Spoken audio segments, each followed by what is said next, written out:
and gentlemen, here it is, the most listened to radio show on the planet. Even the other stations are tuned in too.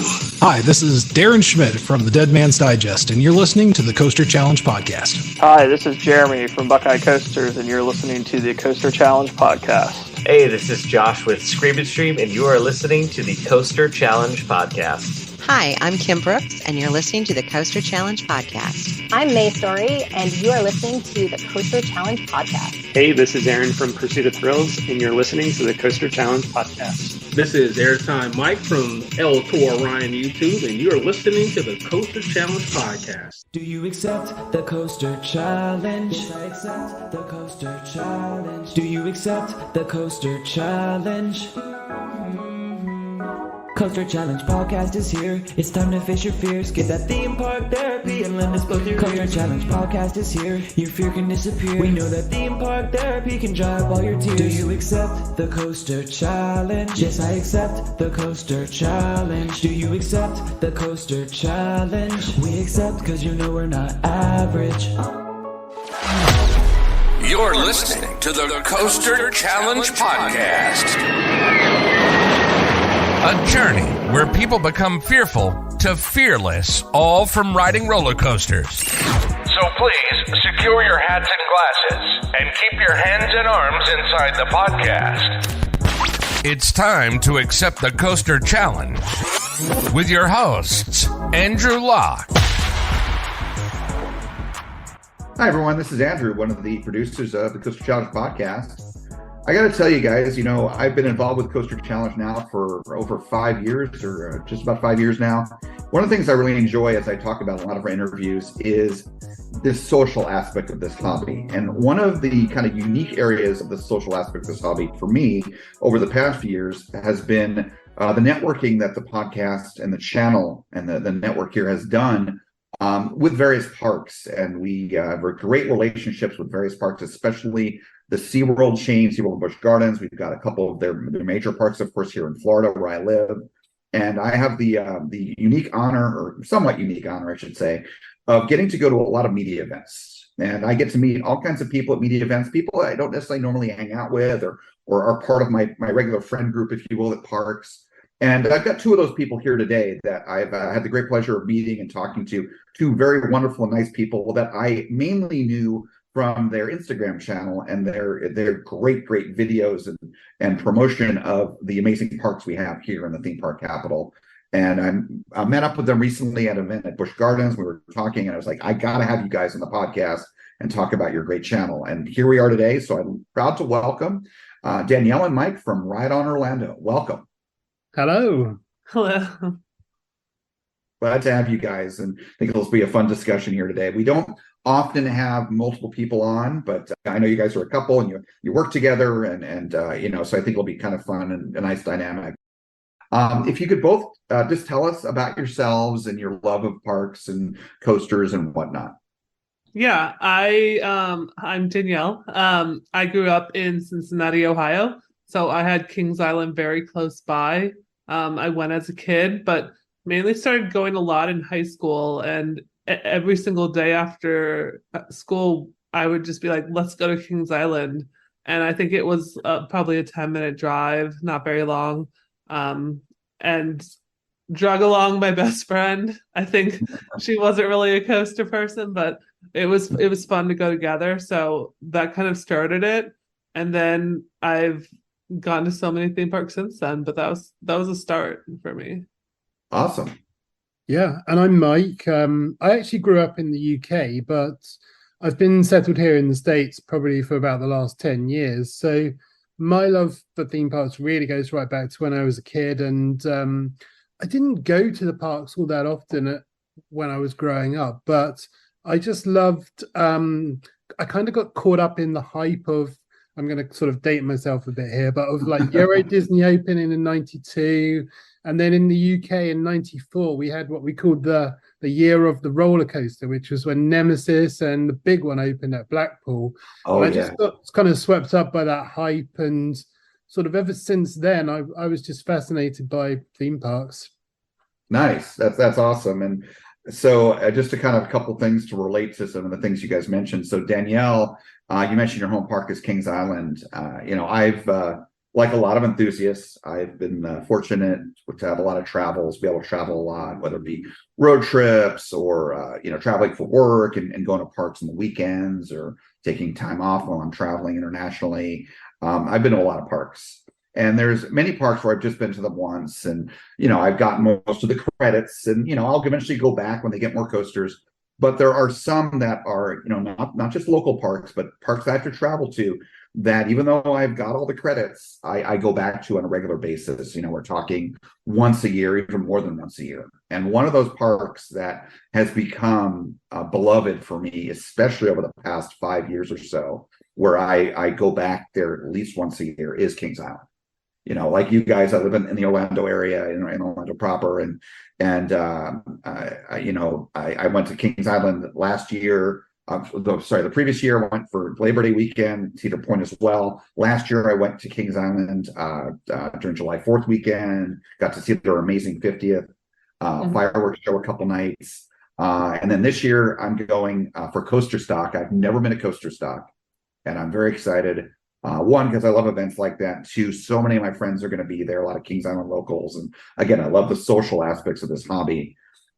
So yeah, you had an awesome home park to start your coastering life with. So that's really cool. And we'll see you at Coaster Stock. Yeah, we're going to be there. Oh, you guys are going to be there. Oh, awesome. Yeah. I'll have to introduce you to some of my other friends. That's great. I love riding coasters. I love the parks and everything about the parks, but the social, because there's so much positivity in this community. Yes, we have issues like any community does, but overall, it's so much positivity. So many awesome, just great people that I've met in this community and become friends with, and you guys are two examples of that. So that's awesome. You're going to be at Coaster Stock. I'm really excited. Have you guys been at Coaster Stock before? I have. First time for me. First time for you too, Mike. Okay, you and I are both going to be first timers. Nice. Yeah. How many times have you been, Danielle? I think 2. I went right when it started because I still have friends that live in Cincinnati. Sure. So I would go up, and I went with her, but I think I've been to 2 of them, and then haven't been back since the first 2. Oh, gotcha. Well, I've been back to Kings Kings Island, Island, but not yeah. Coaster Stock, just because Right, but not for Coaster Stock. Yeah. Yeah. A weekend that we've been busy. Gotcha. I gotcha. Yeah, I can relate to that, being busy. Yeah, I'm actually doing a 3-week road trip up to the Midwest because this year I'm doing Coaster Stock, and like I've done the past couple of years, Hollywood Nights, and they're only a couple weeks apart, and they're both in the same area in the Midwest. I'm like, I'm going to fly up there twice, rent a car, which is expensive, and so I'm just road tripping, as I love road trips, and so I'm leave in the middle of May and come back early June, and I'm planning it all out. I did a road trip like this last summer in August up to the Northeast, and when I plan that, I love to plan things.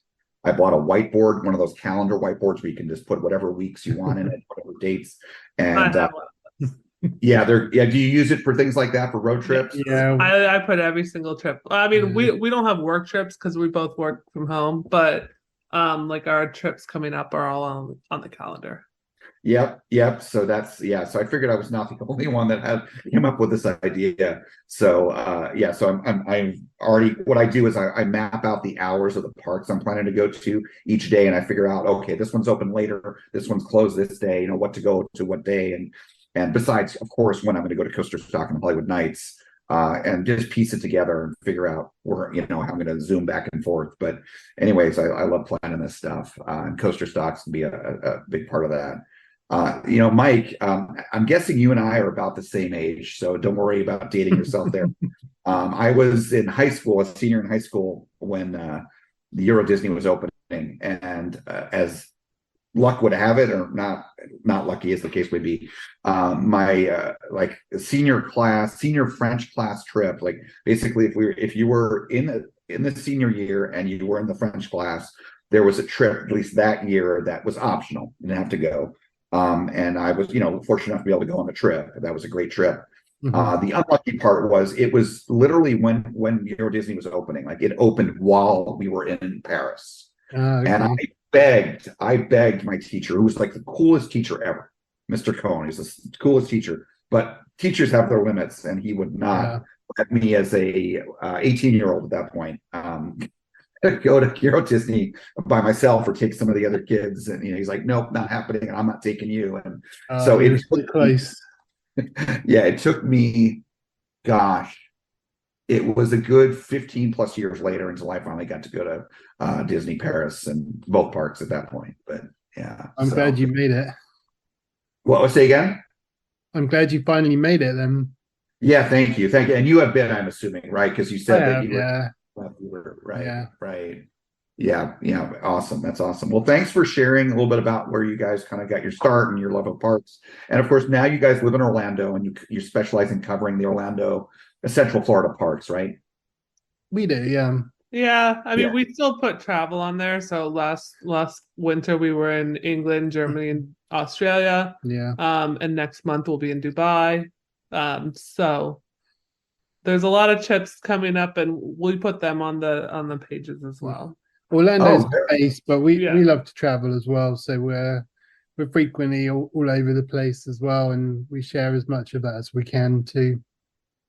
Very nice. I think it wasn't planned this way, but perhaps later on in the interview here, we can talk about your upcoming trip because like I said earlier, I've had the great fortune, a lot of travels for work where I usually have made the most, not always, but usually made the most of it and flexed out the trip and the weekends and taken time off and jet lag recovery days or whatever it may be. And really, like, not just parks, by the way, the travel, the sightseeing and everything. I have, and again, I think I've talked about this in the podcast before. Listeners, if you don't want to believe me, Mike and Danielle, if you don't want to believe it, that's fine. But I'm not a BS person. I'm a tell it like it is. I have literally been to the UAE over a dozen times because of projects that I was working on a number of years ago. It's been almost over 10 years since I've been to the UAE. It's been a while, but I've done a lot there because of all the times I've been there every season. And so maybe we can talk about your UAE trip a little bit later and I can maybe impart some advice and so forth. But I love talking about traveling. It's so much fun. So great. But yeah, before we get to that, let's kind of go through the first half of the interview, which is a little more personal, and it's what I call a theme park time machine. Mm-hmm. And a big part of that theme park time machine is your fear journey or your intimidation journey, as the case may be. But before we get to that, we kind of have a freebie, kind of a starter question, which is more about your memory or maybe what your parents have told you. What is, as far as you're best aware of, your first coaster that each of you rode? Mine would be the Beastie at Kings Island. Sure, that makes a lot of sense. I don't think my parents really didn't go to the theme parks much, so that would be the only one that I know they would take me to, and the coaster that we would ride. That makes a lot of sense. Beastie for a lot of, we've had, as you can imagine, with the friends myself, David, the whole team here, and in fact, one of the members of our team, the other main producer, Kim, she lives in Louisville with her kids, and Kings Island is basically her home park away from home. Technically Kentucky Kingdom is her home park, but she has spent a lot of time at Kings Island with a lot of our other common friends. And so with all the friends that we have in the Cincinnati, Columbus, just Ohio area, we've had quite a few of them on the show. So we've gone through these questions with them, and a lot of them, the Beastie, Woodstock Express, and that sort of thing, is their first coaster, which totally makes sense. So how about you, Mike? I'm guessing it wasn't Beastie, knowing where you're from. No. It's difficult to remember all that way back, but I know for sure the first big coaster I went on was the Vampire at Chesington World of Adventures back in, I think it was like probably early 90s when that opened as well. And that was like this fantastic, really well themed, like arrow suspended coaster that the cars were shaped as vampire bats. So that to me was the whole package. It was the first time I'd really been on a big themed ride that wasn't just like a fairground ride, I guess. Nice. Yeah, I can imagine, like you said, kind of your first bigger coaster. Interesting. Yeah, I've been to the UK, by the way, numerous times, and I mentioned this earlier that I usually have levered my trips well, and I have been at parks in the UK, but I have not leveraged those trips as well as I could have, and it's water under the bridge. It is what it is. It's not a big deal. I'll go back. But I've not been at not been to several parks there. I've literally taken the train like right by Chessington. But I've been to Thorpe, but I've not been to Chessington. So I need to go there at some point for those credits. But yeah, for sure. And I'm sure we'll talk about some other UK parks here coming up here, some other questions. But so okay, that's your first coasters. All right, Vampire and Beastie. So this next question, we normally it's about coasters, but it can really be anything. It can be any theme park attraction: coaster, drop ride, dark ride, water ride, flat ride. Think about the attraction or ride that has, whether it be scared you or just giving you the most anxiety before getting on it. You were most nervous about riding. So, and again, if you could each answer this, and we'll kind of dive into what you're feeling. Okay. I think it's on him on this one. Okay. He has a story. So, generally speaking, when it comes to coasters, I'm going to ride anything. I'm not really that anxious about it. I'll just strap it on and strap myself in and get on with it. And that's fine. However, there are some other kinds of rides which perhaps I'm not as fearless on. And one example of that is, those big sky coasters. Sky flyers, sky coasters. It's like a big archway and then they winch you. Oh, yeah. 3, 2, 1, fly. You pull the cord and go soaring. Yep, you're talking about sky coaster. Yeah. I mean, for me, this was always like a no. There's no chance you're getting me up there. It didn't look safe. I mean, I knew, rationally speaking, it was safe, and of course, there's people doing it every day, multiple times. But to me, I was just like, no, there's no way you're going to winch me all the way up there. I'm bound to either screw it up on the release and go smash into the side of it or something, or I don't know. Right. I'll be swinging back and forth and they'll never be able to get me down off of there or something. So that was really every time I was at my old home park when I was living out in California. It was California's Great America, and they have one there. And, I see people going out all the time, but every time I would either chicken out or just shake my head and not go on it. And it was actually Danielle that finally got me on it one time when we were dating and we visited the park, and I think it was during Halloween Horn or Christmas? Yeah. One of the two, I can't remember. And she finally twisted my arm and got me on that. So yeah, the rest, I guess, is history on that one. Okay, all right. Well, we'll pun intended, dive into that here in a moment. But yeah, interesting. And so Danielle, so do you have? Is there anything you can think of for yourself, or is that why you kind of deflected to Mike? Are you pretty fearless?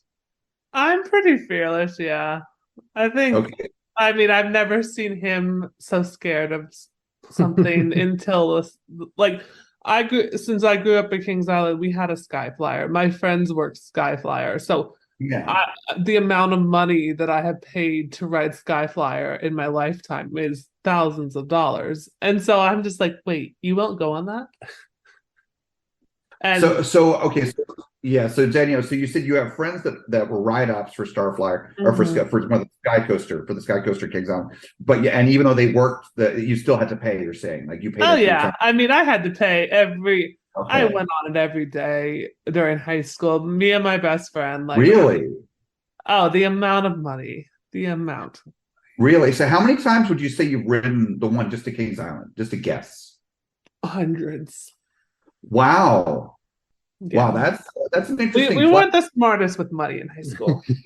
Well, yeah, I mean that's a part of it too. Is you kind of it's expensive. It's a very expensive upcharge. $20, $30, and you got to set aside time, and So that's wow. Okay, so interesting. All right, so we're going to come back to the sky coasters here in a moment. Especially for you, Mike, but Danielle, so. Pretty much there's no ride that you have felt intimidated getting on or you're maybe excited to ride a ride for the first time. That's different. But you've not been intimidated by anything. No, I think I'm more of the daredevil of the two of us. I've gotten him into scuba diving. I mean, Just Oh, wow. things that he would never probably have done. Wow, that's cool. And Mike, do you appreciate that she kind of pushes you to kind of go outside your comfort zone? Yeah, absolutely. I mean, it's just new experiences, isn't it? And trying different things. And it's not like for the scuba diving, for example, it's not that I was fearful of that, but it's just not really something that I would never have really tried off of my own back. And, Sure. having somebody kind of like give you that suggestion and push you towards doing it, it kind of it opens your eyes it sort of opens the door to trying different stuff and finding that you can do it. Yeah. And to be quite Okay, honest, sure. like No, scuba absolutely. diving, it was difficult, like learning how to do it and get certified. It was difficult. And, there was times when I thought, oh, I'm not going to be able to do this, but I persevered with it. And thankfully I had a really good coach as well that was training me. And, Nice. then I had support from my wife and everything, and it was perfect. That's great. That's great. Whether it be The instructor. Oh, okay. I did have an instructor. I thought you were talking about me. I was. Yeah, I saw how you the swim smiled coach in the there. pool. I had a wetsuit on out Yeah.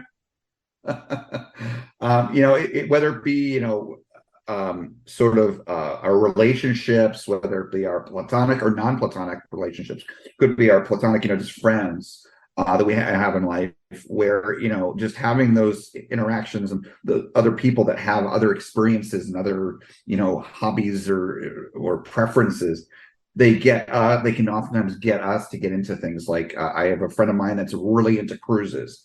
And I've done a couple cruises in my life and I've loved them, but I kind of just got away from them doing other things, the parks and other hobbies. And she's really into them. And she took me on one recently, a comp one. And she's totally opened up my world again to cruises. And I love it. And I've already got 3 more already booked for this year, with more probably after that. And I'm really thankful to her for it. And, so I'm really, it sounds like, you guys are a good couple in terms of you're open to other possibilities, and I think it happens a lot in couples is, hey, why don't we do this? Or I know you like this kind of movie, why don't we go see this tonight? Or, I think that's a great aspect of being in a couple, or again, just friendships where you can share with each other and expand each other's horizons. So that's great. So Danielle, I want to just dive in here with you. So I'm going to go through some typical fear aspects that we've talked about on this podcast, and like literally like dissect things to their core. So you're not afraid of heights, right? No. Okay, you're not afraid of going upside down, I'm assuming, right? No. Because okay, and you never really felt those fears, right? Nope. I'm also very tall, so I've always been pretty high up.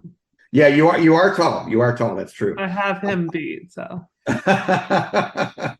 What about speed or acceleration? Never been afraid of those? Nope. I like fast cars. Nice. Well, that's another one of my hobbies. I'm taking my Tesla on a road trip tomorrow up to Dollywood and waking up early in the morning. I'm excited for that. So yeah. Anyway, yeah, I love fast cars as well. I can relate. So let's go beyond parks, beyond coasters and rides and everything. Danielle, have you experienced much of any kind of anxiety in your life, period? I don't like reptiles. I don't like snakes, reptiles. So when we have a pool in our backyard, yes. I'm afraid of that. Okay, but what about have you had like any kind of test anxiety, like high school or any schooling that you've gone through, like where you had like overly nervousness about taking tests or job interviews, things like that? Or do you remain pretty calm? I remain pretty calm. Yeah, I think I was always good at testing, or pretty good at testing, I guess. I mean, I made my way through grad school. Okay. And yeah, and then interviews, I've had to do a bunch of them. I mean, I interviewed someone today for a position on my team, and it's a lot different. But you still get like the jitters. I mean, you're meeting someone new. You're trying to put on your best impression.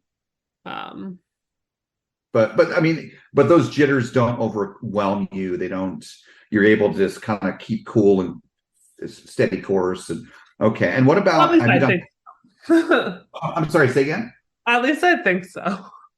Yeah, and I can relate. I've been on both sides of the interview table. I've interviewed a lot of people, been interviewed, and yeah, it can be a little bit jittery either way. I can relate to that. What about, have you done any like public speaking or like speeches, presentations? I mean, I present like my full-time job. I have to present to the executive team quite regularly, so every quarter. Not really public speaking, but just more presentations on my work. Sure. I have one of those every Friday. Tomorrow, I'll have, for the CEO and the co-owner of the company's private company. But yeah, I mean, I can relate to that as well. That can be so. But do you remain pretty calm with that? Yeah, I think so, because I know what I'm speaking about, and that goes along with being passionate about it. Once you're passionate about it, it really helps. Now, if I had to speak about something that I really didn't know if I had to read something and speak on it and I didn't know anything about it, that's when you get kind of like, you can tell you're not comfortable with it. Versus for me, I'm going over what my job is and what my passionate is. And so I feel pretty comfortable doing it. Okay. Now this is a little personal, so if you don't want to answer, I totally understand. But I have a theory. But Danielle, have you experienced any kind of like depression and like generalized anxiety in your life? No. I figured not. And I want to clarify, depression and anxiety are very common. They are, and nothing to be shunned. I mean, I've experienced them. David has, Kim has, pretty much everyone on the show has. They're very, very common as part of the human experience. Yeah. There are a number of people that are more resistant to, and this is a good resistance to anxiety, to depression. And it sounds like, Danielle, just from, and I kind of already knew what the answer to that question was going to be. It sounds like you are one of those people, I don't know what percentage, you are in a minority, this is a good minority, that just your brain is probably wired, and I'm not a neurologist, in a way that you don't have a predisposition for anxiety. And I don't, did you already know that, or did you kind of already sense that you kind of are not like other people in that way, or that's not really passed you by before? No, I mean, it hasn't really been something I've thought about. Okay. Well, like I said, this is a good thing, and maybe I'm giving you some thoughts, some things to think about well beyond the interview here today. But we very rarely, but I think it's happened once on this podcast, and well over 100 people we've interviewed at this point, that kind of someone like yourself, where they just are very resistant to anxiety. And people that are able to avoid fear just naturally like that, very, very fortunate. And you may not. It's hard to know. Like, imagine trying to figure out if someone sees a color differently than you. I mean, it's so hard to figure out. Similarly, Danielle, you have your own perspective. That's all you have. So it's hard to necessarily recognize that you have this unique benefit that a lot of other people don't. But what I'd encourage you to do, and again, this is all positive stuff, is maybe start looking at things and talking, whether it be talking to Mike or friends or whatnot, and start to look at and dissect what I'm suggesting to you here, what I believe is going on, that you have this natural resistance, and you might find your life can be enriched that way, because you might be able to help people, because you're able to avoid a lot of fear and anxiety that other people may not be able to so easily avoid. And someone that can remain calm in a situation, especially in like a very bad thing going on, like we in Florida, okay, we have hurricanes and weather and storms and evacuations. Maybe you being someone that tends to remain more calm, you can be the same person that keeps everyone from going crazy, so to speak, in those situations, things like that. But anyway, it's very interesting, because again, we don't come across a lot of people like that. Now, Mike, you on the other hand, you're more typical. in this regard, like the rest of us. You do have identified, even just a ride, not even other things, that has intimidated you. So you talk about sky coasters. Yeah. Now, eventually, you did get on the sky coaster at Kings Island, right, with Danielle.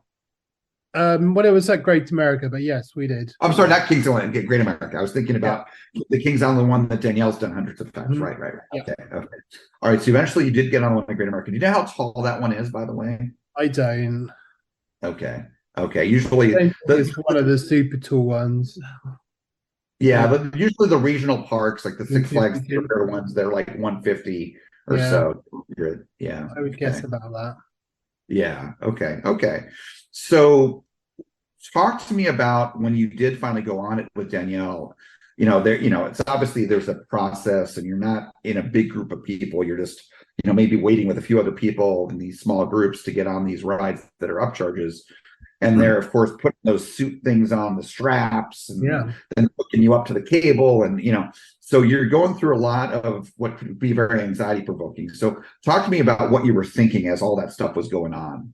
I mean, it all went very quickly. So it's all a bit of a blur. But actually, once I kind of got over that initial hurdle of getting, signing my life away, I guess. But by that point, it wasn't too bad, really. And we were dating at the time. So, of course, I had to try and keep my cool and the guy who was taking it all in his stride. And, I think it's really just once you actually start and get on with it, it's really kind of not that it's completely out of your hands, because you could always, bail out if you were that worried. But by that point, it's just kind of I'm in this far. I might as well see it all the way through now. Okay, so you were not feeling like you might chicken out, as the case may be, or the fight or flight. You didn't feel like you're going to flight mode, so to speak. I mean, sort of rationally, I knew it was going to be okay, and I think by that point, I was just sort of resigned to, okay, let's get this over and done with. Then, sooner I get up there, the sooner I can get my feet back on the ground. Yeah, sure. And some of our previous guests have talked about how they compartmentalize fear like this, where they're like, it's going to take 30 seconds to get up there, climbing a lift hill, or being lifted up, by the pulley system, the cable system on a sky coaster, and then it's going to drop, and then a couple minutes of that back and forth, and you'll be done back in the ground. So it's not like it's hours. So yeah, makes sense. So okay, talk about the next step though. Once you're all strapped in and they make you horizontal, which is kind of, a lot of people get freaked out by that. But then you're getting pulled up slowly by the cable. Yeah. How are you feeling then? I think by that point I was okay with it. I was enjoying the view. I think because it was it was all the lights, the fog. Great America had really cool fire effects at the front. Okay. This was at night, during the Halloween haunt. So I think it was a super cool view, and so I was keeping my eyes open. That's for sure. Nice. Okay, so you were still remaining calm, and you were kind of distracted by any fear you might have had was kind of squelched away by all the haunt stuff. I think so. Yeah, I was just trying to focus on the cool view rather than thinking too much about what I was about to put myself through. Got it. Okay, and then who pulled the cord? Probably me. I think it was you. Yeah, I wouldn't have done it. Yeah. Okay. Now. Okay, so Danielle, you pulled the cord, and you had been on these rides many times. But Mike, this is your first time experiencing, because watching something, as you guys know, watching a ride, because you film all the time, is very different than the dynamics of being on a ride. Even watching a POV is nowhere near the same. Mm-hmm. So I know from having been on I've been on two sky coasters myself. One of them literally a week ago, not exaggerating, a week ago. And for me, I don't want to say it's I guess the scariest. It's not something where it intimidates me or stops me from riding one of these. But for me, the kind of freakiest moment, if you will, on a sky coaster is after the cord is pulled, you have that 5 seconds or so of free falling, where before the cable catches you and then you start swinging and you kind of dive down. That's why I made that dive pun earlier. Yeah. So you kind of recognize what I'm talking about, Mike? Yeah. You kind of remember. that. So how were you feeling during that moment, those 5 seconds of free fall? I think genuinely once that free fall started, I was enjoying it. You know, I liked the fact that we were like swinging back and forth, and Sure, like I said, it was a great view in there. So it wasn't as like it's not as forceful as you would think. yeah, You think you're going to get real because it's going very fast and in such a big arc. You think you're going to get like real strong G forces, but it's more kind of like a weightlessness sensation, I guess. So it was pretty pleasant, actually. Yeah, I agree. It's not a very forceful experience, and even something like a slingshot, you know, they're nowhere, in my opinion, they're nowhere near as forceful as they look like they would be. So I can definitely understand where you're coming from. So, all right, so you got off the Sky Coaster at the end, obviously. You're here now. So how did you feel after you got off that Sky Coaster? I felt kind of pleased with myself for having accomplished it and enjoying it as well. Great. So basically you felt positive because you didn't chicken out, you didn't run away, so to speak, and you felt accomplished. You felt like, you know, hey, I did that. I succumbed my fears. Right. So that is a primal experience that people have. Again, whether it be on a coaster or drop ride or Sky Coaster, you know, by facing your fears, you feel good about yourself. So that's a key thing. Now, did riding that Sky Coaster, did that have an impact on you in any other ways in moving forward? You know, did it change your life in any ways, or change, lead to other experiences, and even indirectly?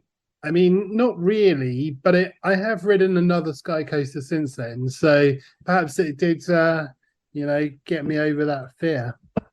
Sure. So it's not like one of those things where you felt like, you conquered your fear on it, but you're like, I'm not doing one of those again. So you still did one again. Yeah. Which is the one you've done since then? Oh, it was Wild Adventures. Yeah. Oh, okay. Yeah. Sure, that's right. They have one. So I'm going to issue you a challenge.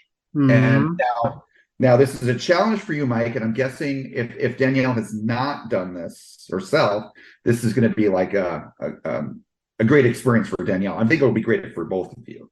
Now, of course, you guys you live in Orlando proper or near Orlando? We live in Orlando. We can see the volcano from our backyard. Oh, so you must live not far from me, because I live in Dr. Phillips. I live very close to you. Yeah, we do too. Oh, I think we might have talked about this. This sounds vaguely familiar from Tampa when we met up that last time. Right, got it. Okay, so, all right. So knowing you live in Dr. Phillips, about 15 minutes away from you.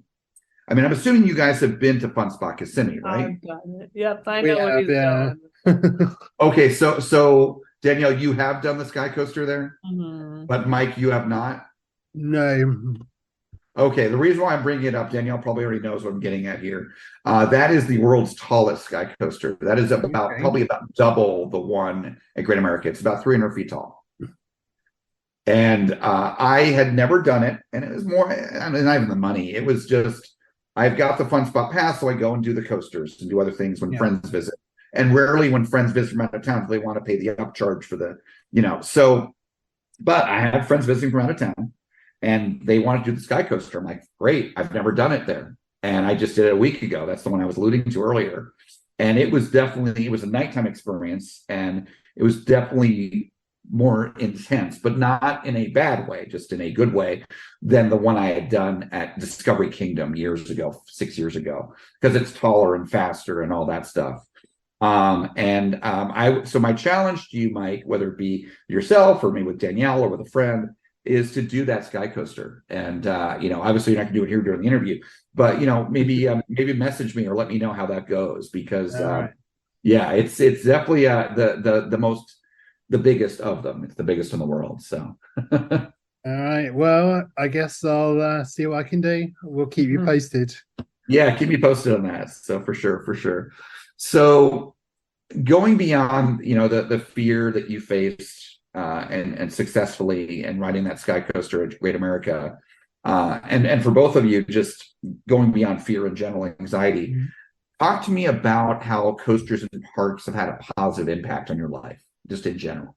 Sure. Well, I guess probably for us, the biggest positive impact that theme parks have had on our life is that we actually met at a theme park. We met at Great America in California.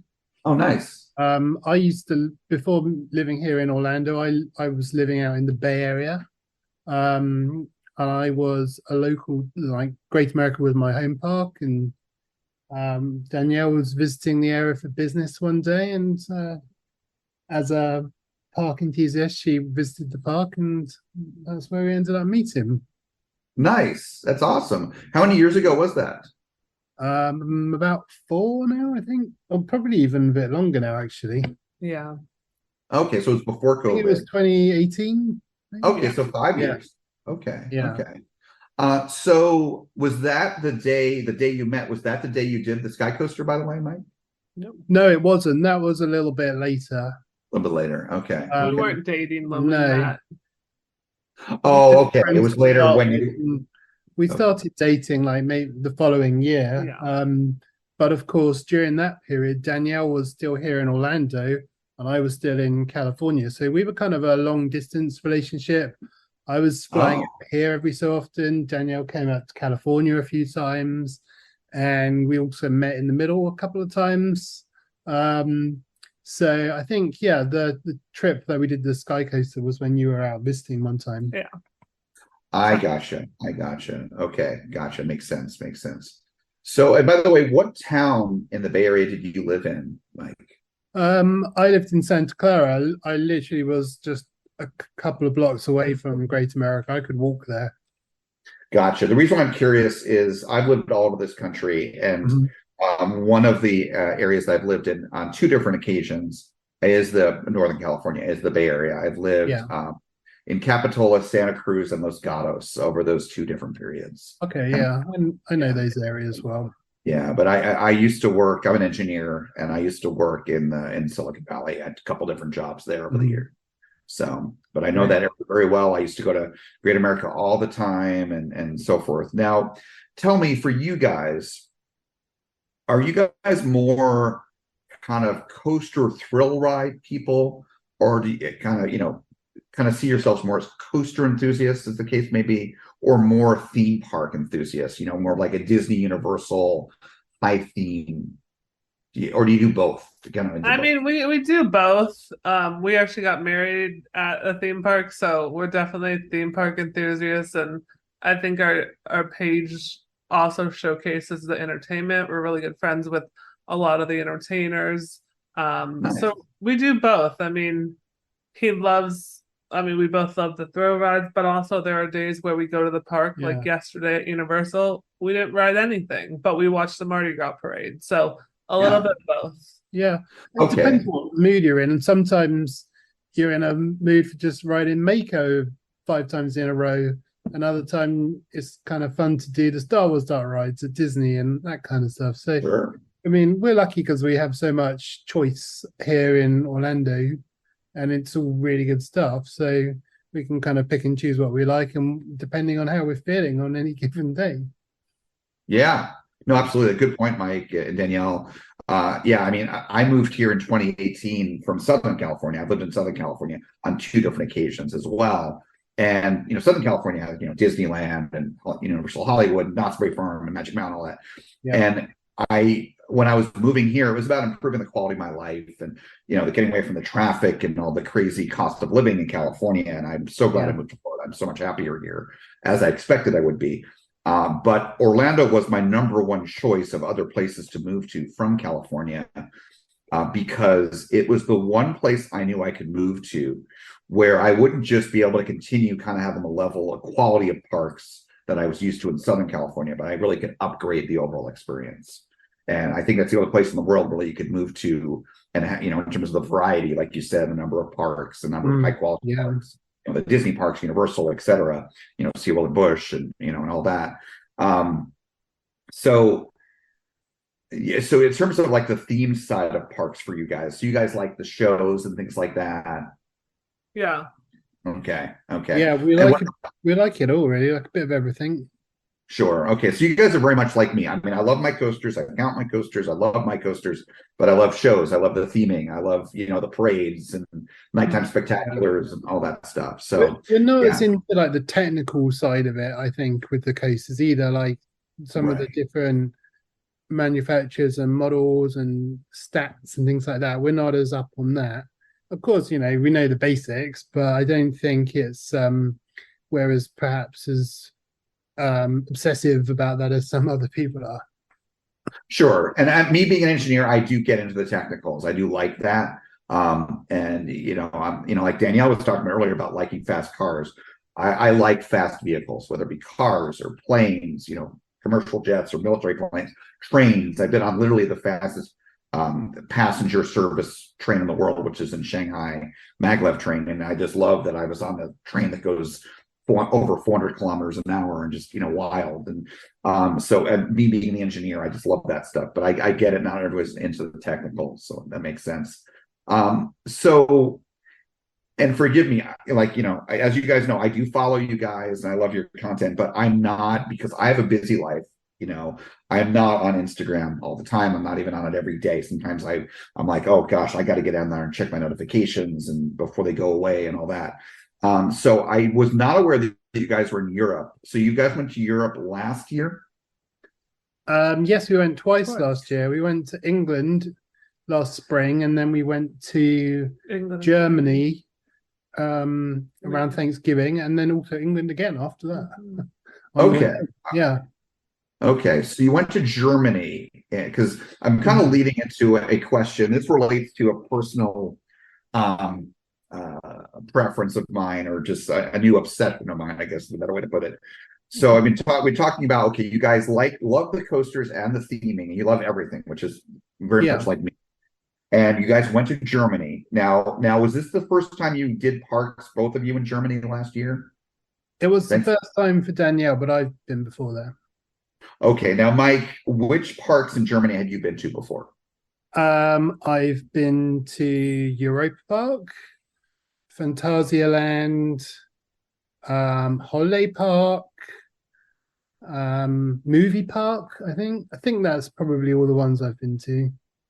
Okay, now Europa Park and Phantasialand, Mike, when had you last been to them before you and Danielle? 2018, I think. Okay, so fairly recently.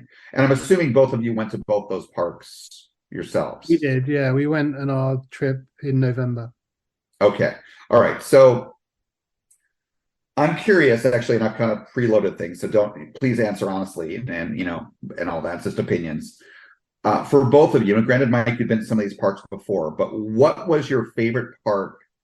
Well, even the UK and everything, you from the UK and Germany and everything from these trips. What was my favorite part from that trip? Yeah, from all of Europe, basically. Yeah. I mean, actually, probably it's a difficult question.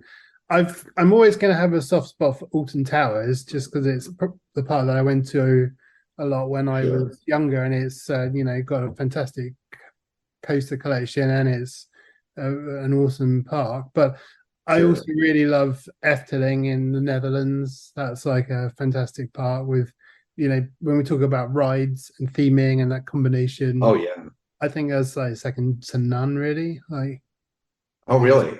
Okay. Yeah, and Phantasialand similar as well. Like there's great areas in Phantasialand where the way they've blended the ride hardware and the theming together is amazing.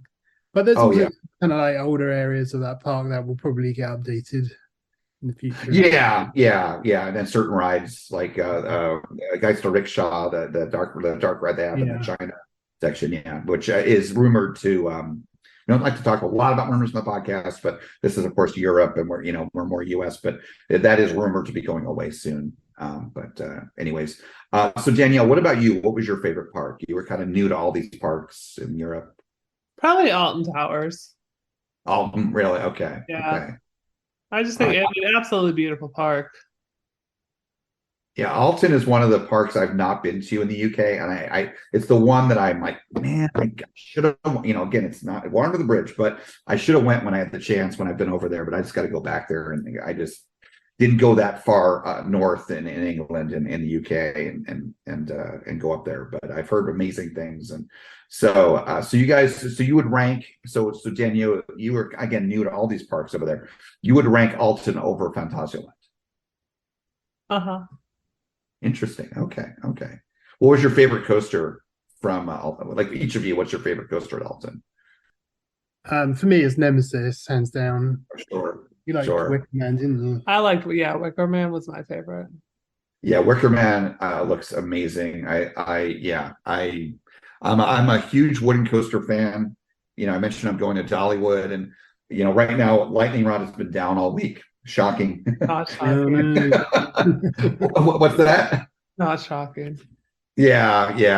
The first time I went to Dollywood was in 2021, and it was down the 2 days I was there, and I still had an amazing time. But luckily, I did get on it last March for the Coaster Crew event that I went to, and I'm going to the Coaster Crew event again. That's this Saturday.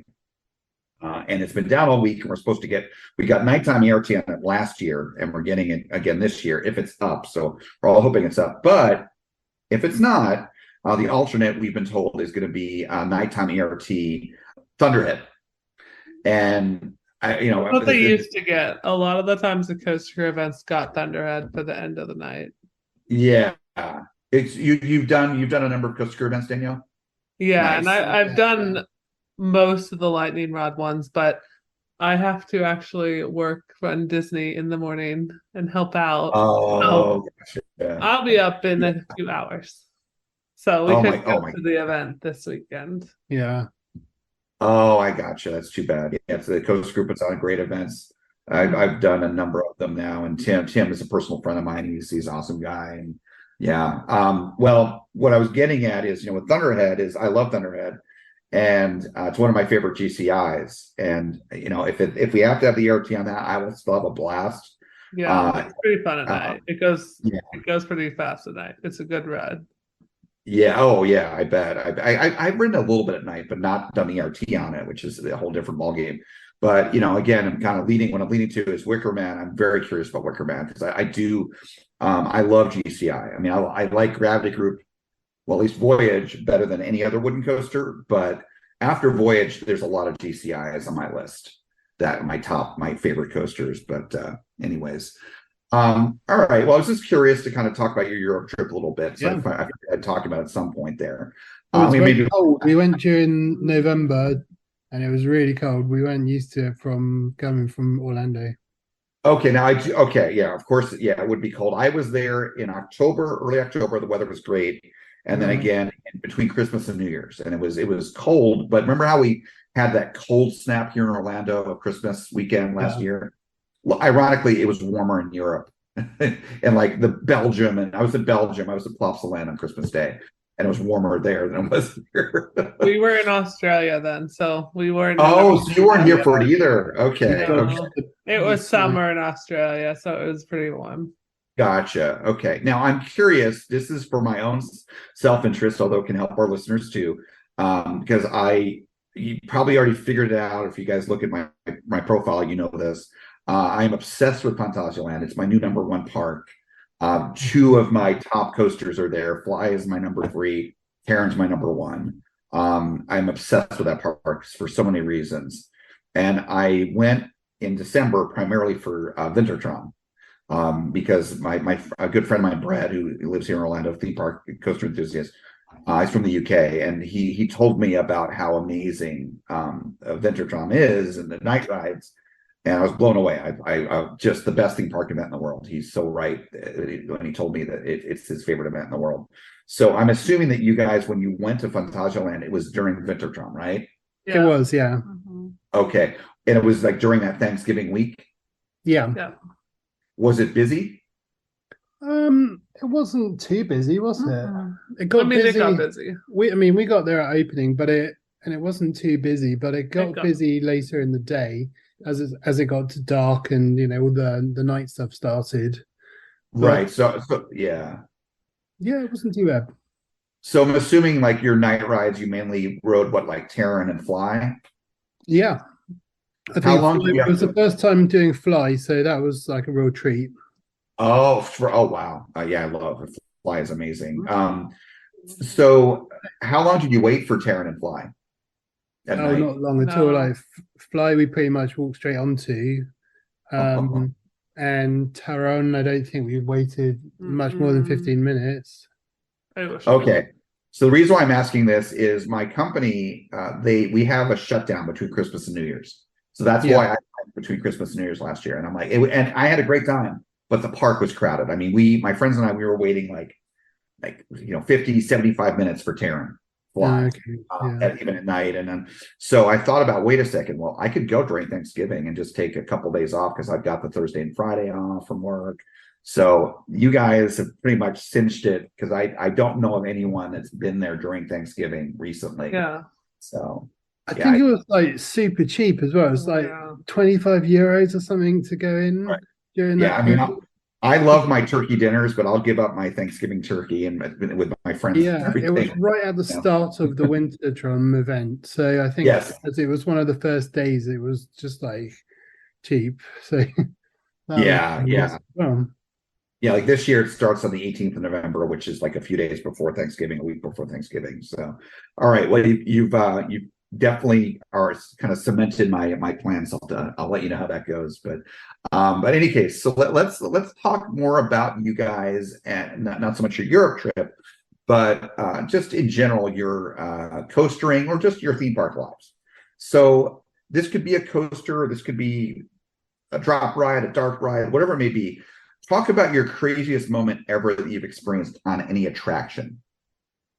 Well, last winter, so during, I don't remember exactly the date, we went to Carowinds and we got to ride Fury because they opened it during Winterfest this past year. And it was barely, if even 40 degrees, and it was a very, very chilling, cold, painful ride. It was like icy needles blowing in your face as you it was absolutely fun, but we figured out my sister-in-law, who was actually riding with us, turns out she was pregnant. That's how she figured out she was pregnant, was on Fury, because she didn't feel well after she got off. It was very beginning, but that was the first time she was like, oh, I might think I'm pregnant. Right. But we were all freezing. It was a good thing being with family, but it was a wild ride. It was fun. It was definitely a Fury ride like none other. Yeah, I can imagine. Mike, is that your craziest moment too? Yeah, I think that's when we shared together. It was definitely when we were talking about these questions earlier. That's something that we both thought about. Yeah, these rides that we will get as enthusiasts in non-ideal weather circumstances, they can be crazy moments for sure. Crazy rain. You still do it. Yeah, you still do it. Yeah. I went to actually the Coaster Crew event. What was it called? It was the Copperhead Christmas. Tim. I'm assuming Tim is the one that names all these events. I mean, I might have been one of the other people that he works with on Coaster Crew, but whoever comes up with the names, they're pretty creative. The Lightning Rod Roundup, for example, the one I'm doing this weekend. But Tim had his Coaster Crew Christmas event for Carowinds, and Copperhead Christmas, and got ERT on Copperhead Strike. And it was a great event. I went to that in early December. Took a buddy of mine, actually, he works at Velocicoaster, my friend Sean. He had never been to Carowinds. We had a good time. Luckily, it wasn't super cold. It wasn't 40 degrees like you guys, minimum operating temperature in the lower 40s. I think it was like high 40s that night. However, I had some friends visiting from Ohio back in January of last year, and we met up with, and you probably know Raptor Joe. Do you guys know Raptor Joe by chance? Mm-hmm. Yeah, so she's a good friend of mine. She lives in Orlando, so she was meeting up, and we're all good friends with these friends from Ohio, and we all met up. I think it was on Sunday in the morning at SeaWorld to ride Makeup, and for Joe to get some more marathon rides on it and towards her 4,000 plus and all that. And we had to wait there, it was in January. It was cold in 2022. for it to reach minimum operating temperature, whatever it is, 47 degrees, whatever it is.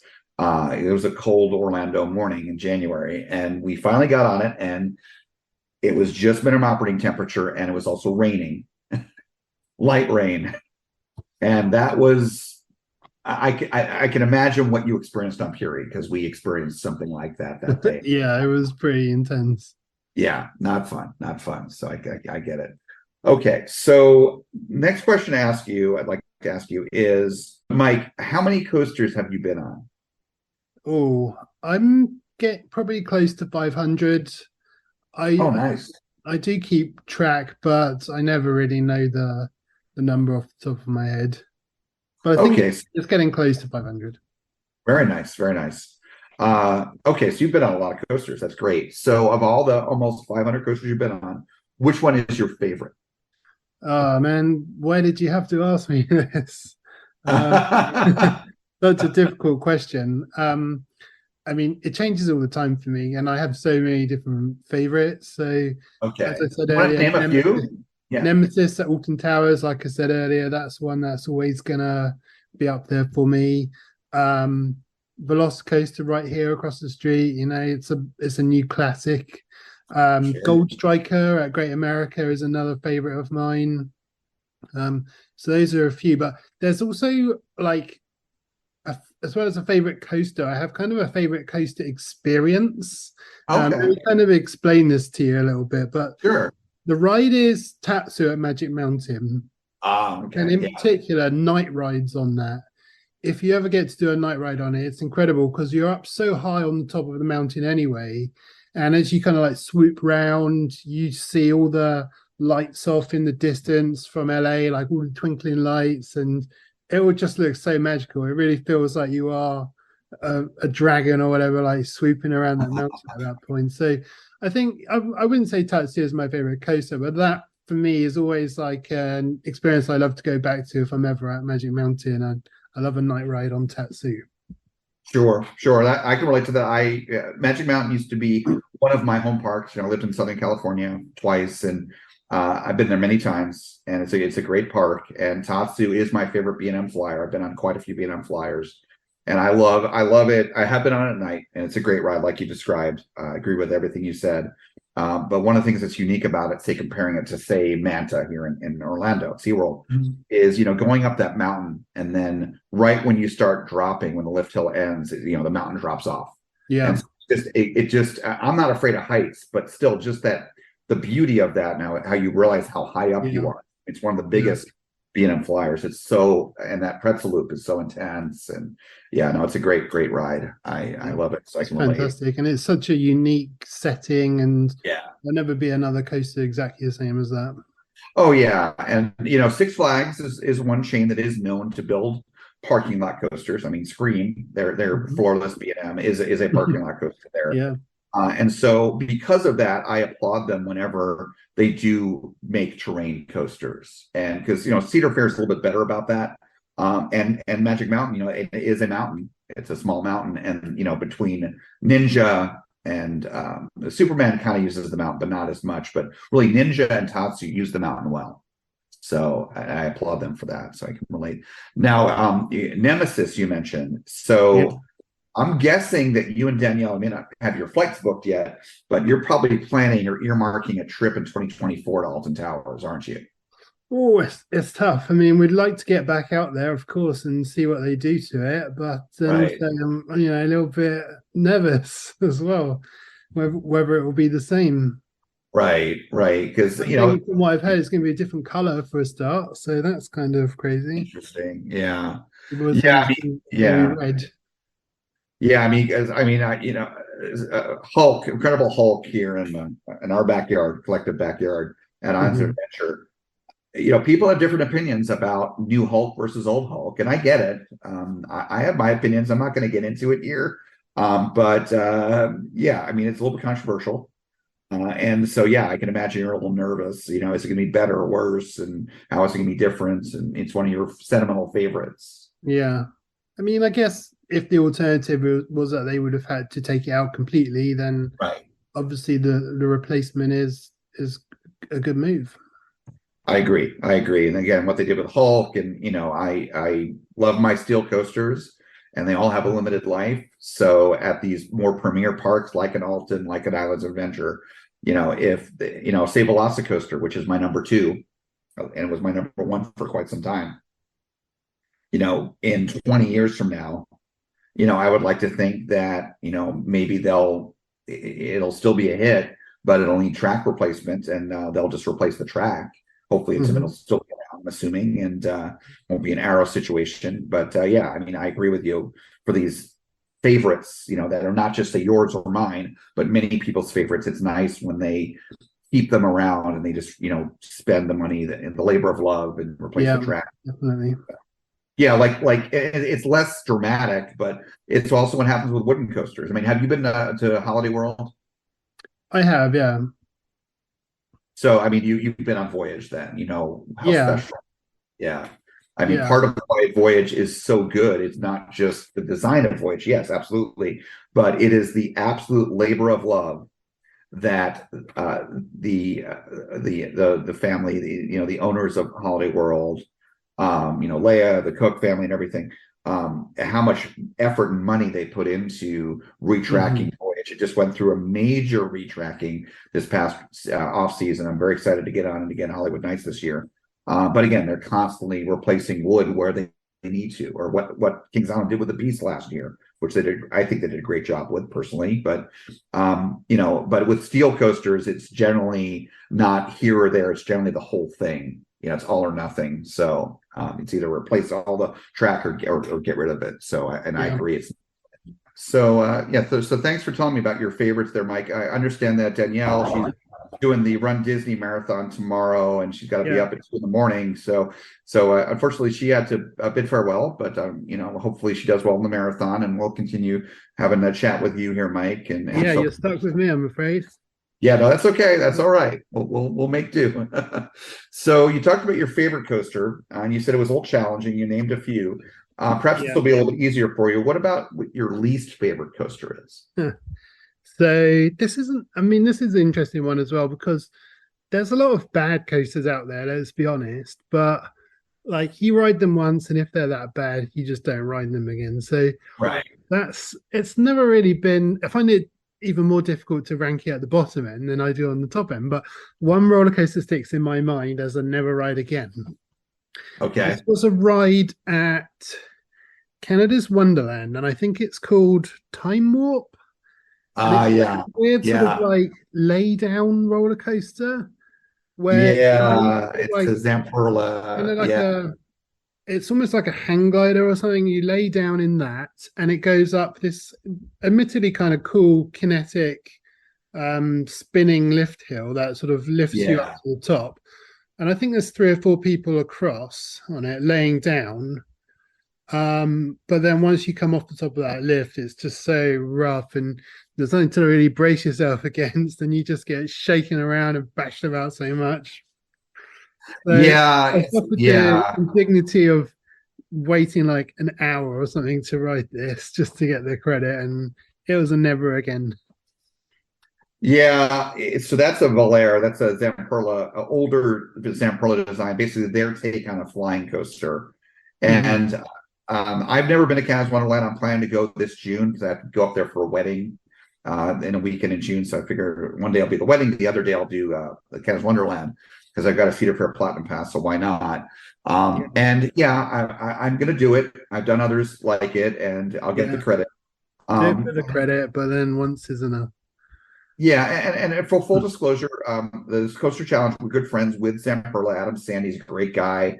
We've had him here on the podcast, and he's when we interviewed him last year, he didn't necessarily talk negatively, but he did talk positively in terms of how Zamperla has really stepped up their game and improved their coasters. And Adam, being a sales guy and being a coaster enthusiast, he's kind of helped push them in that direction. I think he's really helping the company.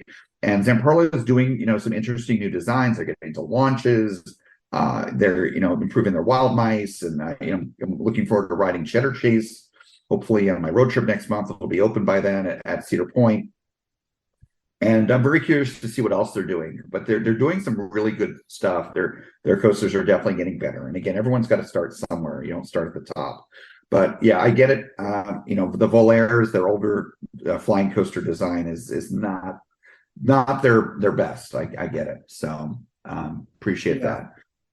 So let's switch gears here and kind of last kind of few questions. The next one I want to ask you is, and this kind of could be an open-ended question, but can just go into other areas. But talk to us about what Ride On Orlando is, how it got started, how long you've been around, what it is. Yeah, okay. So I'll just kind of explain a little bit about what it is. But Ride On Orlando is just it's basically a couple of social media profiles that Danielle and I have on Instagram and on YouTube, and we share photos, videos, reels, stuff like that from our travels, from stuff around here in Orlando, from our friends in the entertainment sections of the theme parks, and just try and sort of like capture and share a bit of our life around the theme parks. I'm quite passionate about photography. It's a hobby I've had for a while, and so I've kind of combined that with my theme park hobby there as well, and it's sort of like giving me a bit of a creative outlet for that. With regards to like the story behind Ride On Orlando, it actually dates way back to when I was living in the Bay Area. When I was out there, I actually used to run a similar account called Inside CGA on Instagram, which was covering California's Great America.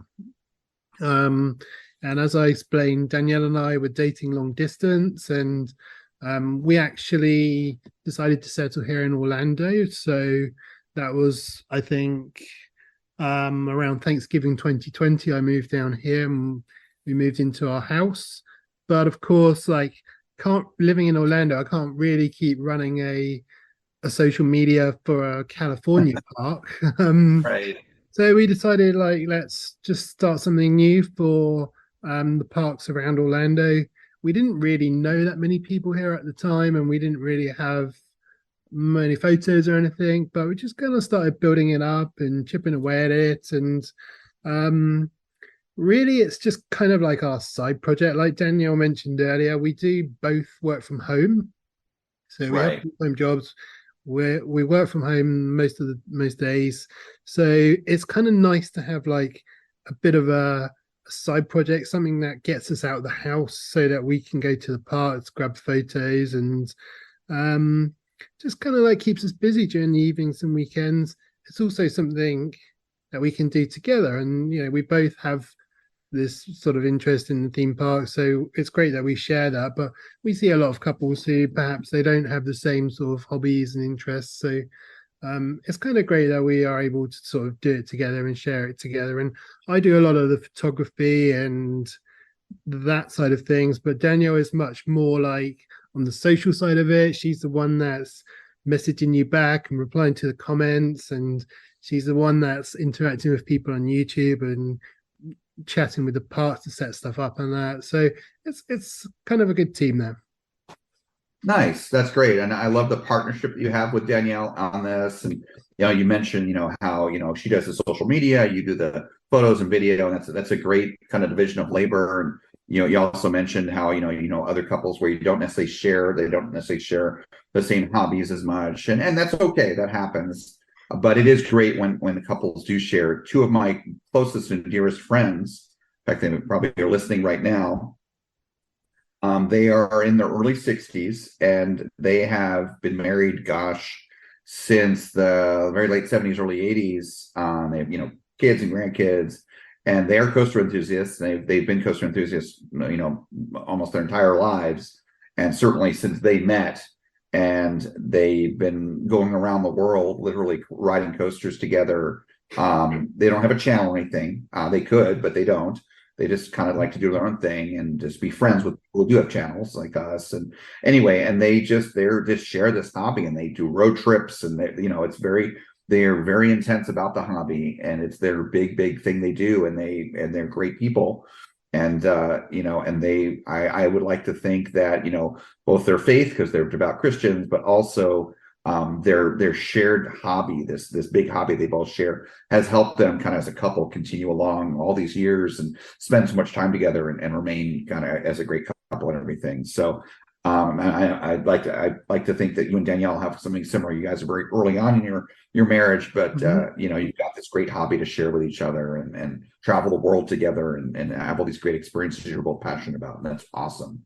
Yeah, so, thank you. Yeah, for sure. So on the photography side, do you use primarily like a mirrorless camera? No, I use a DSLR. I use a Nikon D780.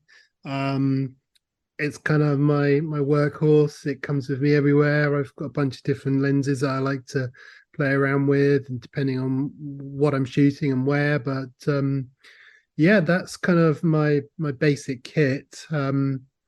I'd like to maybe upgrade to mirrorless at some point, but what I use now, it works well. The D780 is a full frame camera, so you get like a ton of the image sensor there, the uncropped image sensor to work with there. So and my real style is I like to try and get the reactions of people on the coasters. Like, there's a lot of different ways that people take photos of coasters, and everybody has their own style, and that's great. And some people would like to capture the whole vastness of the structure, or some people want the shapes of the hills and the valleys. But for me, it's much more about like trying to capture the dynamic of the train and the people's reactions. And so I love nothing more than like a train coming directly towards me, or Velocicoaster is great because you can stand right at the bottom of that drop and look up into the eyes of the people as they hurtle over the top hat. Yeah, no, that I'm glad you mentioned that, Mike, because I was trying to figure something out, and you really kind of helped me hit the nail on the head right there. There's something about your channel, about the videos that you post, more so than say the photos, that just is different. Like I said, I've always liked your content, and I was starting to think it's like you guys are more personal. You make it more personal, not about you guys necessarily, but about the people in the parks, and it's what you just shared. It makes sense. Is you're not necessarily showing like you said, you're not into the engineering and how things work. You want the people enjoying the rides.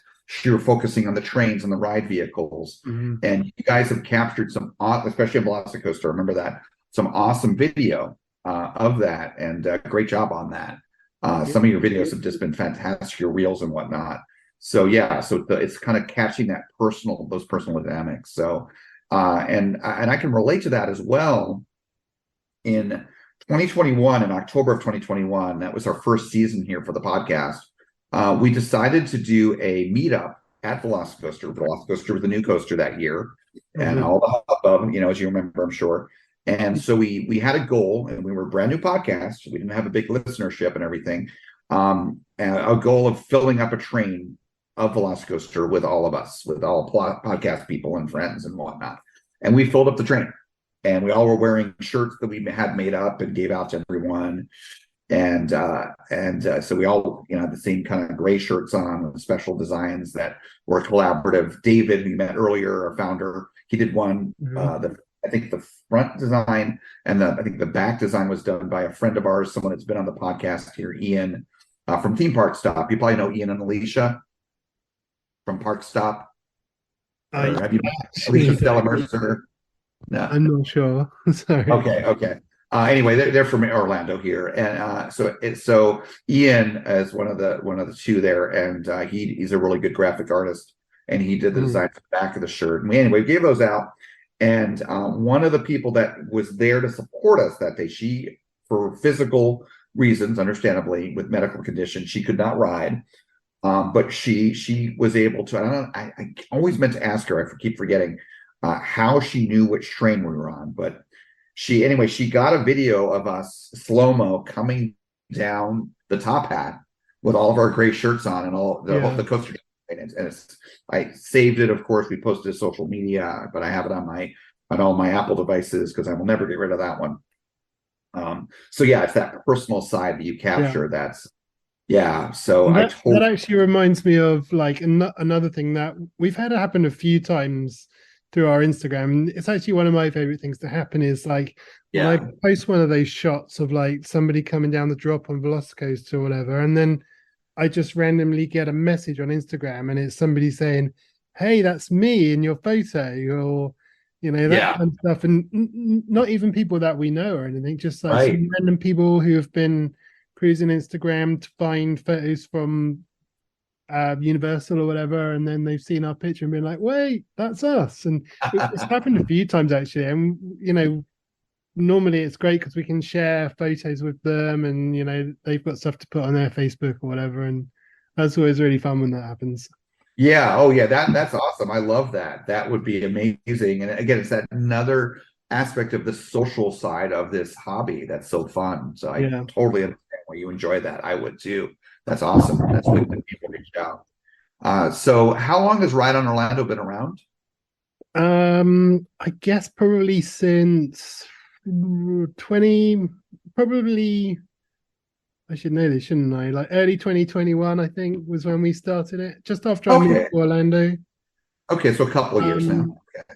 Yeah, 2 or 3 years now, I think. And we've been on YouTube for about 1 year. That's something we started a year ago. We decided to kind of like we've been doing Instagram, decided to see maybe what we can do on YouTube. It's kind of a different beast. We're not used to making videos or longer form content like that. So that's been a challenge, and it's kind of given us a bit of a learning curve about how to make videos and all the editing and all the hard work that goes into that kind of stuff as well. Sure. Understandable. And just sort of trying to find what is our groove on there. I still don't think we've fully found it, but we're still kind of like having fun figuring that out as well.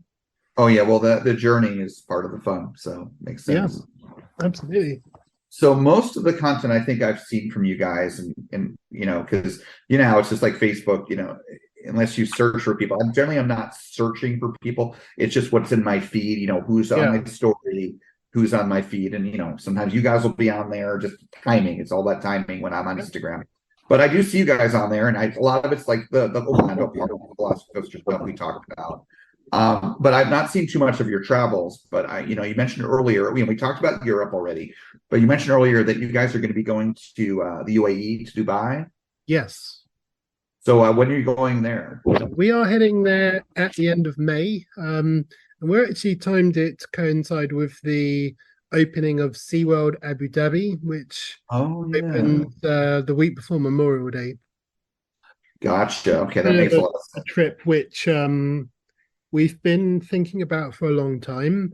We, as you probably know, like SeaWorld Orlando is like one of our favorite parks here, and Danielle especially has got a real fondness for the marine animals and pretty much everything. All through her childhood, she was like pretty much obsessed with SeaWorld and the marine animals and everything. So we always said that once SeaWorld Abu Dhabi opened, we would make the trip out there, and they've been sort of teasing it for a few months, but nobody's actually been saying when it was going to open. So I think maybe a few weeks ago to a month, they finally dropped the opening date. So we were like, okay, right, we said we were going to go, so we got straight on the internet and started looking for flights.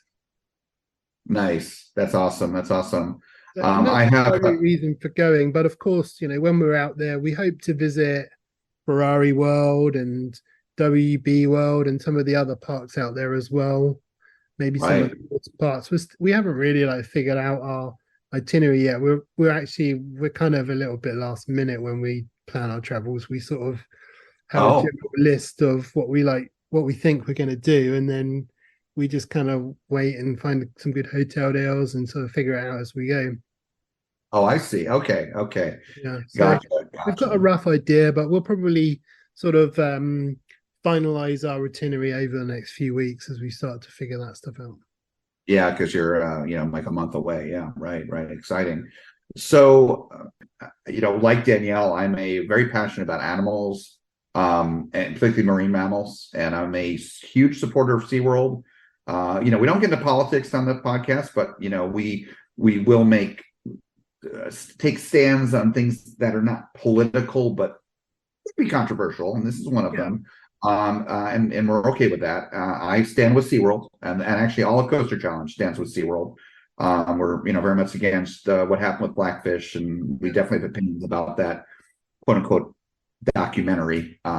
I think it's something else. But anyways, that's all I'll say on that. But as far as Blackfish goes, but I have done Trainer for a Day twice at SeaWorld and dolphin interaction. A friend of mine works at Discovery Cove, and he is getting me in to do Discovery Cove for the first time here early May. I'm very excited for that in a couple of weeks here. Yeah, that's one of our favorites as well. We've been several times, and it's great. Yeah, I'm excited to do it, and just the kind of personal nature of the experience, and low crowds, and just the beauty of it, and the animals, and the food and everything. It's just so unlike anything else in Orlando, and when you're in there, you really are transported away to a different place. I'm really excited for that, and my friend and I get along well. He's one of my park buddies, and I'm excited for that. So that's gonna be fun. Has Danielle done any kind of animal interaction experiences? She has done many. Yeah, she actually, as I said, all through her childhood, she kind of was in love with SeaWorld. So she actually did several of the SeaWorld camps in SeaWorld in San Antonio. Where she pretty much did all sorts of different animal interactions, and then she's been to Discovery Cove probably close to a dozen times. She's done all the different things, and we were in SeaWorld San Antonio last summer. We did the beluga the in-water beluga interaction there. Oh yeah, that was really special. And we've done a bunch of different things like that. It's been it's more of her thing, that the marine mammal stuff, but I've kind of like gone along for the ride, and that's kind of like another thing that she's sort of got me a little bit interested in as well. Nice, kind of opened your horizons up. Those experiences. Yeah, you mentioned the beluga. Another friend that you might know and might be friends with, and he's actually the newest member of our team. He's the newest producer here on Coaster Challenge this season. Is Michael Muldoon. Yes, we know Michael. Nice. I figured you guys know him. He's a very close friend of mine, and all of us actually here in Coaster Challenge, and a great guy. And go to the parks, Disney, Busch, SeaWorld, all the parks with him all the time. Mm-hmm. And he, like Danielle, like myself, very passionate about the marine mammals, and he loves belugas, loves belugas. And so I remember, I think it was last year, he goes to San Antonio usually once a year, and he's done the beluga interaction I think a couple times, but he did it most recently last year, and was telling me about it, and he loved it. And I something I would like to do. I think belugas are really, really cool animals, beautiful animals, and I do love I love sea lions and harbor seals and all that the pinnipeds, but I love the cephalopods, all the whales as well, and the dolphins. And I used to actually rescue marine mammals, and when I lived in California, I volunteered for an organization called Marine Mammal Center, and I've rescued sea lions, harbor seals, elephant seals. Incredible work, very hard work, very draining mentally and physically.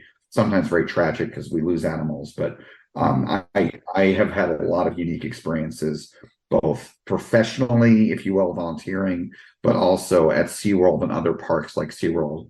I want to ask, and this is something you may want to talk to Danielle about. Yeah. Have you guys been to the Bahamas? We have, yeah. We went to the Bahamas a couple of times. Well, I should say I've been a couple of times. I think Danielle's been maybe a couple of times more than I have. She's done scuba trips there. I haven't. Oh yeah. I've only been there on cruises. Okay. So you've been to Nassau then? I've been to Nassau, but only for like a day trip when the liner stops there. Have you been to the Atlantis Resort? Yes. Okay, so you've done Aquaventure. I haven't done Aquaventure. We went to Atlantis last time we were there, and we just kind of walked around and had a look at it. We only had a few hours off the ship, so we just decided to just go and check it out. I think we both thought it looked awesome. So I think we would definitely love to go back and stay there. That is on our list to do at some point. Okay. Yeah. So I had never been to Atlantis before, but that cruise I mentioned that I kind of brought me back to cruising again that my friend so kindly took me on about a month ago. I wound up doing Atlantis as my one short excursion I did on that short cruise. Okay. And I'm so glad that I did it because I always wanted to go to Atlantis and Bahamas and never did. And I love going through the resort. It's beautiful. As you walked around, you saw. I did Aquaventure, and I loved going to Aquaventure. It was really fun. But I also noticed other things that they have there that are animal related that I didn't really get to do, that are, they're upcharges. You actually don't have to pay for Aquaventure to do them. It's a separate charge that Danielle might be interested in. There's programs where you can get in the water with sharks.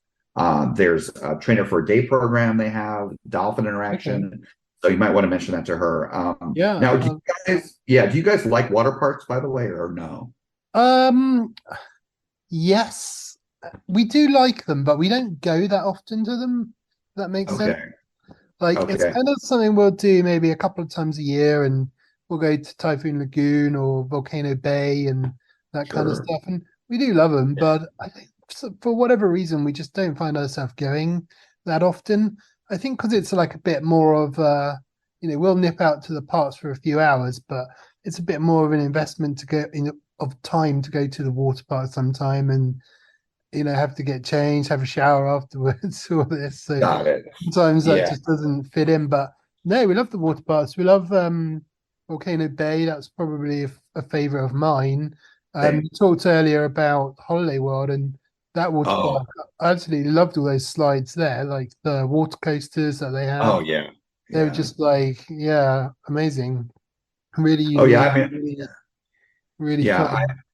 I do love water parks, and Volcano Bay is one of my favorites. Holiday World has fantastic water coasters, like you said. Mammoth is my favorite water slide. Period. It's so fun. And I like Schlitterbahn. Absolutely. The reason why I was asking about water parks, I'll get to it here in a moment, but just one more question, and I was going to give you some advice. So when you guys travel, do you like to do other things besides the parks, like sightseeing and things like that, or do you mainly stick with the parks? We try and do a little bit of stuff off the beaten path of the parks as well, but it's not always like the sightseeing stuff. Like, for example, when we were in Germany, we chose to spend some time going to the Christmas markets, and so that's not exactly like going and seeing famous buildings or castles or whatever, but it was kind of real nice to sample that part of the German culture and the way they do things at the holidays there. That's probably more of an example of the kind of stuff we like to do off on the side. And of course we love the wildlife stuff as well. So when we were in Australia, we took a day to go to Australia Zoo as well, that kind of stuff. Oh yeah. We try and do a bit of everything. When we were in Australia, we also did the Sydney Harbour Bridge climb. So that's on my list. That was pretty fantastic. Yeah, I would highly recommend that. Nice. That I was supposed to go to Sydney, 12 years ago, and wound up having to cancel the trip. But that is on my list. Of course, I want to go to the Gulf Coast, and I want to ride DC Rivals and all that. I've had so many friends that have.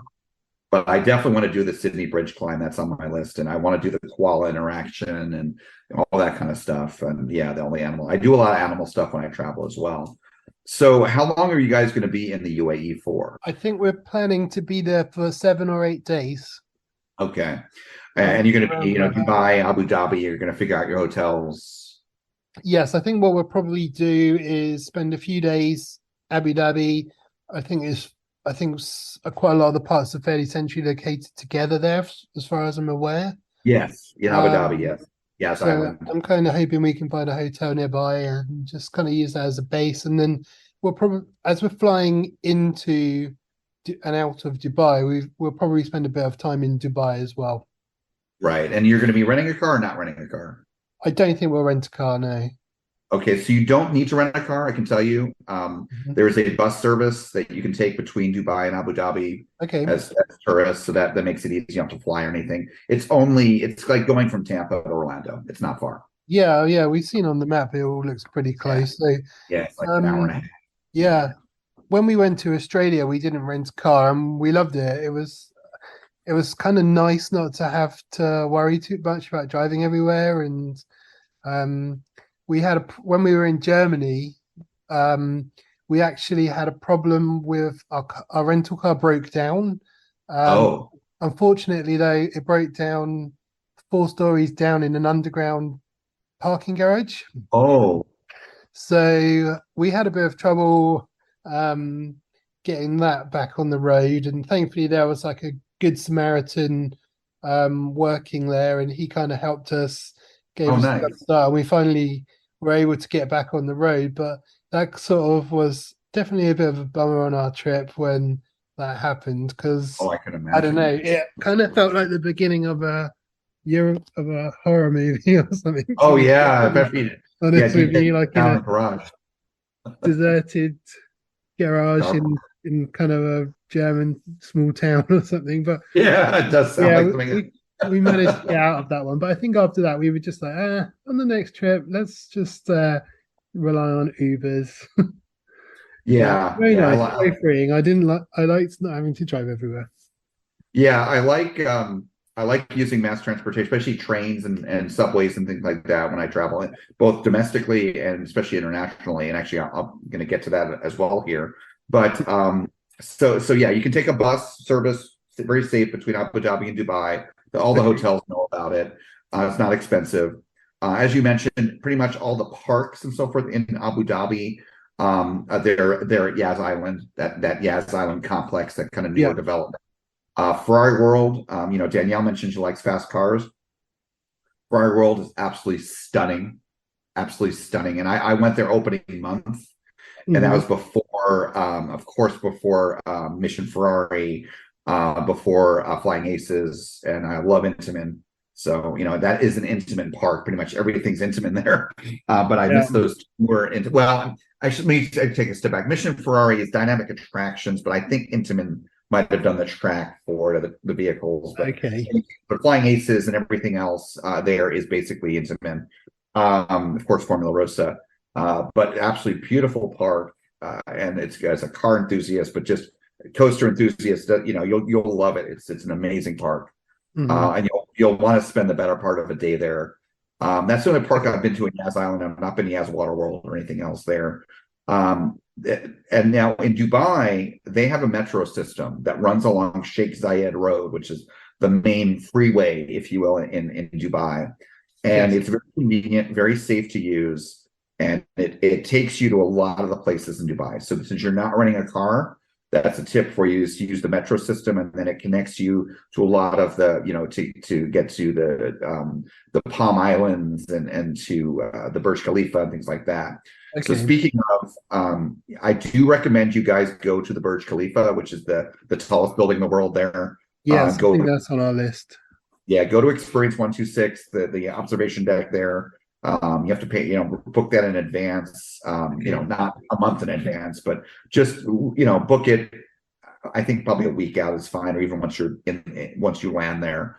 But also go next door to it, to the Dubai Mall, one of the largest malls in the world. You don't have to buy anything necessarily, but just walk through it. It's a gorgeous mall, and gigantic, and they have a full scale ice skating rink.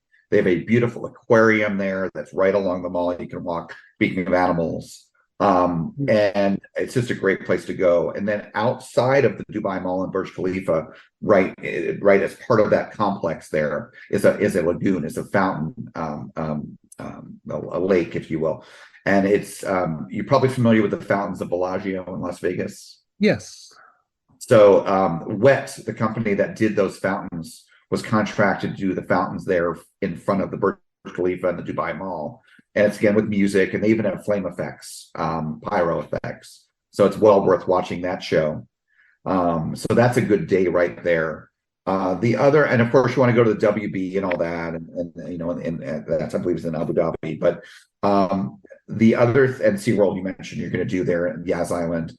Yeah. When you're in Dubai, I highly recommend going to the Atlantis Resort. You can take the metro to the station right there that's near it, and then there's a monorail that takes you from, I think, right near where the metro is, the Dubai metro station is, onto the palm. This is an artificial island that looks like a palm tree, and you go to the head of it, the crown of it, and that's where the Dubai Atlantis Resort is. It's owned by the same people that own the Atlantis Resort in the Bahamas, and they have a beautiful aquarium, and they have an aquaventure there. And in my opinion, as I've been to both, their aquaventure is better. It is newer, and it's a better set of water slides and so forth. And it's a great lazy river. And it is my favorite water park that I've been to, and it's in Dubai. Awesome.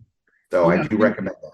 We did see a couple of vlogs from there and some of our research. So that was definitely something that looked interesting as well. Yeah, and they also, go through the resort. There's a big aquarium in there. It's beautiful, very well themed. Of course, Danielle liked the animals aspect of it. But yeah, I mean, there's lots of other things. I don't want to go on for hours here, but I just want to give you a few tips for the UAE. Thanks so much. So you guys will have an amazing time. It's a very safe place. You won't feel like you're outside the US. You'll feel like you're in like Las Vegas or something. Yeah, that's what I keep hearing. So yeah, it's very Western. Looking forward to it. And thank you for the tips. I mean, like I say, we do kind of fly by the seat of our pants sometimes on our trips. So it's useful to speak to people with some experience from there and and just jot these things down. You don't have to like plan everything out. Just Andrew said, oh yeah, you might want to do this, and once you're there, let's maybe check that out. It's just different ideas of things to check out. But and the SeaWorld complex, by the way, the SeaWorld park there, I have a friend that just went there, and it looks absolutely stunning, like an indoor SeaWorld park like that, just amazing. I definitely need to get back to the Dubai and Abu Dhabi and some of these new things that have been built since I was there. And it's on my short list of places to go back to. But I'm sure you guys will have a great time. And again, I was happy to have this discussion with you here, Mike, on the air, because our listeners are all about travel, and they, this comes up a lot. People ask about traveling, and I know that Dubai in the Middle East, is a place that a lot of people have not been to. So definitely, and we're going to be sharing some of our pictures and our experiences when we're out there as well. So that's kind of sort of completes the circle a little bit. Yeah, absolutely. But let's get back to the interview proper here and finish up here. So you've been covering the park, there at CGA, and then most recently with Danielle, last couple of years with Ride on Orlando. Do you have any favorite moments or memories from covering the parks? I mean, for us, really, a lot of it is about the people we've met and the friendships that we've made throughout that. Sure. It's been really nice being locals, that you get to know other locals, other regulars, but also we get to know some of the employees who recognize us, and like I say, we've become quite friendly with some of the entertainers, like the electrication crew from SeaWorld, for example. Nice. And it's kind of fun to have that side of things as well. One thing that sticks in mind was, I don't know if you made it out to Howler Scream at SeaWorld at all. Oh, I have. Yeah, but they do, one of our favorite things there is they have a big outdoor show called Siren Song. Oh yes. It's the 4 Siren Sisters, and it's kind of funny because we know a lot of those performers, but of course, with the makeup and the wigs and everything, it's like we've never seen them before, really. And a couple of times we were able to go and take photos with them, kind of like behind the scenes or whatever, and that was really fun because it's like, we know who you are, but also I'm a little bit, I'm gonna keep my distance from you a little bit. So that's something that sticks in my mind. Just kind of like getting to those sort of like little experiences that perhaps the regular everyday guests can't get, because it's just sort of something that you've built up through those relationships. Oh, for sure. Yeah, I can definitely relate to that. Again, it's the people, it's the social side that's so great. So it makes sense you would mention that. And you mentioned Howl-O-Scream. I love Howl-O-Scream. What my favorite parts of Howl-O-Scream, again, we have a great relationship with the really pretty much all the SeaWorld parks. But SeaWorld Orlando get to go to the media event each year for Howl-O-Scream, and I've been back as a paying guest as well. I have said this before when we interviewed SeaWorld Entertainment last year, SeaWorld Orlando, Kyle Smith, one of the managers of entertainment there. I told him this, and I didn't tell him it just because he's the manager of entertainment, because it's the absolute truth. Yeah, I love Mako and the coasters and everything. But in my opinion, what SeaWorld does best is their entertainment. Howl-O-Scream, the shows, Christmas celebration, the shows, and the festival and everything. I think SeaWorld Christmas is the best Christmas in Orlando, better than Disney and Universal. They just do so many awesome things. But yeah, they're at Howl-O-Scream in particular. Siren Song, absolutely fantastic, as is Monster Stomp, fantastic shows. So I definitely can relate to what you said. And yeah, I happen to know, actually, here at Coaster Challenge, we happen to know, we couldn't reveal this during the season last year, but given the change this person has made, we can safely talk about this now. Do you know someone by the name of Ben Grant? We do, yeah. So Ben is a friend of the show. In fact, Ben is the person who did our theme song. We interviewed him very early on in season 2. And Ben has become particularly a friend of mine, and here in Orlando, and I've been out to support him. I never thought I'd go to see the Elmo Rock show because I don't have kids, but he was performing in it as Jesse, as the MC, and I'm so glad I went and saw it last summer because he did a great job. Ben is so talented, and he played the part of the boyfriend, as you know, in the Siren Song show, and he was great. And I remember one of the times I went to see that last year, I was positioned. He happened to be right nearby in the crowd, and he said hi to me before the show. And, he's just a great guy. And I don't know if you know this or not, but if not, I'm glad I have a chance to tell you this, because you go into SeaWorld Abu Dhabi, and Ben is a performer at SeaWorld Abu Dhabi. He moved to SeaWorld. And in Abu Dhabi. So. We do actually we've connected with him on Instagram, and we're hoping that our paths will cross when we're out there. Yeah, I definitely look forward to hopefully being able to follow your travels in Abu Dhabi and Dubai on Instagram, because I love it there, and I've been there, and I want to see the stuff that's new that you guys are doing that I've not done before and everything else. And hopefully I'll get to see you guys cover whatever Ben is doing there. He's been a little bit hush hush, because the park hasn't opened yet. He's got to, he's got to be that way, and we wouldn't reveal anything. But again, I get it. He's got to be careful. Yeah, but we've asked him several times to tell us what he's doing out there, and he's staying very tight-lipped. Well, hopefully you can find him and see him perform. And if you do, let me know. Message me in case I'm not seeing you. We'll definitely. I want to know. I want to be able to know and see that. Because that is a performer that's going to go places. He is so musically talented. He's a great dancer. He's a great actor. He's got it all. So, and he's got the pedigree. His parents were both big time entertainers at Disney back in the day. So he's got it in his genes, so to speak. But anyway, great. What a great adventure for him as well. Like, great opportunity, isn't it?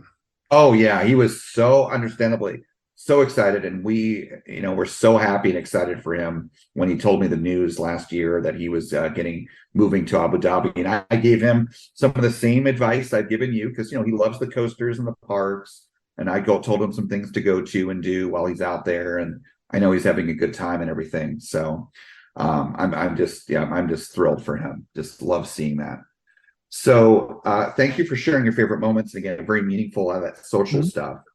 So we'll ask a couple of questions here. So the next question we have is the Dustin Leister question. Dusty is sadly, we have this now on the show, one of our previous guests and one of the early supporters of Coaster Challenge, way back when we were still a YouTube channel only, going back to like the 2019, 2018 timeframe. And he was a young kid. He was only 16, and he sadly passed away last year, very, very tragically. And David was good friends with him and his family. And because of his passing, we have this question starting here in season 3 about kind of the meaning of life, about, the significance of an individual's life. And so what I'd like you to answer, Mike, here is how you would like those that have known you in your life or will know you in your life, your family, your friends, your colleagues, the people you've met at the parks we've talked about in this interview. How do you want them to remember you by? Well, I guess a lot of friends and family think kids. So some people are kind of a little bit bemused by, you go to the theme parks all the time, don't you get bored of it? Or aren't these rides for kids, that kind of stuff. So a lot of people, they sometimes kind of get that feeling, but actually I find that when you do speak to people like that, most people have a story of their home park when they were a kid, or when they went to Florida on a family vacation, or everybody's got a theme park story there somewhere. So, and they always end up sharing it with you. Like when they find out like your unusual hobby of theme parks and things like that, is people always share their stories with you, even if they're not an enthusiast. So I think that's what I would like to be remembered for. It's just like, the people remember like the fun and the passion that we had from our kind of like theme park pastime, and even just trying to get people kind of like sort of like roped into that a little bit, or to get them to open up a bit. Similar, like Danielle mentioned earlier, like we got married at Disney, and when we did that, we had a bunch of people come over from England who had never been to Disney and probably never would have wanted to had it not been for our wedding happening there. So, but then, through us, they kind of like, we got them to see the fun of it, and everybody had a great time, and, they were glad that they came. So I think that's the kind of thing I would like to think we would be remembered for, just kind of like sharing our experiences with our friends and family. That's great. And kind of almost legitimizing the love of the parks, it sounds like, right? Kind of, or encouraging. Yeah. I mean, just like sharing it with others, and yes, it's like sometimes perhaps people look at it as childish or not very serious, but it's like actually, there's a lot of value in the fun that you can have there as well. Well, yeah, absolutely. It's not just the fun, but theme park therapy is real. And it's something that we have talked about today. Yeah, we've proven it with this podcast with our guests again and again and again. And granted, Danielle is unique. I mean, I know she loves the parks, but Danielle's unique in that she's not really dealt with fear in her life very much at all, which she's very fortunate for. But most people, and still, I'm guessing while she doesn't have fear, she has bad days, work and strife in life, and I'm sure the parks cheer her up, and so I'm sure theme park therapy is real for her too. But for a lot of us, it can be very, very helpful and very, very, very important. And I know it's been very important in my life, even in recent years, with some things I've dealt with. And so, it's for you, how you want to be remembered by it, very well what you have done in your life, exposing people to the parks and encouraging people to the parks. You might be helping people very much, and not just, they're having fun. You might help them avoid, even a major like depressive episode, or, major anxiety, and just avoid stress and just have a better quality life. So you never know, the dominoes that are going to fall from that. So that's a great thing you shared there. Thank you for that. Now, kind of a similar question. And we've had this since the beginning of the podcast. It's just kind of a catch-all question. Again, we just talked about theme park therapy. We talked about facing fears and kind of living your best life, as the saying goes these days, as the kids say these days. So do you have any advice you'd like to share with our listeners with these sort of topics in mind? Yeah, I mean, obviously, like we talked a little bit about my experiences with Coaster and that. Now, as I found that, sometimes you've just got to like get yourself into a situation, and once you're over that first hurdle and just kind of like it's almost out of your control by that point, just go with it. And I think, that probably doesn't work for everybody, but that's just kind of like a different way of looking at things, to be able to say like, yeah, you just need to go over this first little hurdle, and then once you've done that, it's kind of like you've started, so you may as well finish. So that's kind of my advice for that. But I think more in general, like one thing I noticed from like being part of this theme park community, and it's like this stuff is supposed to be fun. You talked about, yes, it can obviously help people get over their problems, and that's great as well. But at the end of the day, this industry is here for people's fun and amusement, and I think sometimes people take it like way too seriously, and like there's all the complaining about every little thing that happens online. It blows up, and people just take everything so seriously. There's a lot of drama, a lot of infighting, and that's the stuff we try and steer clear of.